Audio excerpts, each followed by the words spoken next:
Naša ekipa stredu pred Ižďom uchotare polnim za zoberačami naišlo i na poljo Elemira Nađa, ktorý toho roku paprigu slonové uho zasadzil na kus veće jak 2 hoľtoch. Z ohľadom na nevýhodné ljeto so spekotami, neveľa paprigare budu mať rekordný urožaj i kvalitet.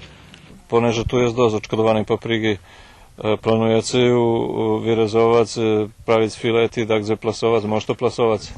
Nie znam, za to som še nerozpitoval, ale uhorené mám bardzo veľa, tá budem musieť dať sa pokončiť sa s tým, že... Znači ešte še nie znači da to odkupuje rezanú papriku? Dúfam, že Čižmarovo odkupujú to do nich. Ale i to nevredí, bo aj na dnici isto drahý, tá už še nevypláci rezať. Znači može še slučiť, že ostane na polju? I to moguće. Toho roku paprigy z ohľadom na prešli rekordný rok po keresturských poľov zasadzena jagozda nikda poteraz i preto do robotnej moci za oberanie neľahko dojsť. Všetci majú brigu jak na zoberačoch. Preto i nadnica zo zloňských 150 skurčeva na 170 dinari na hodinu, co u tým podlým roku ešte baži zvekšuje trošky produkcii. Zážlim, co še zarobku dotýka, Elemir Nađ optimista.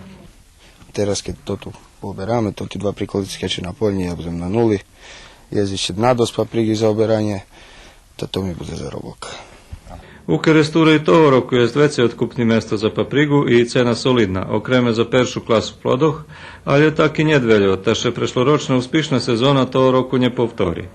Všelijak zarobko bude.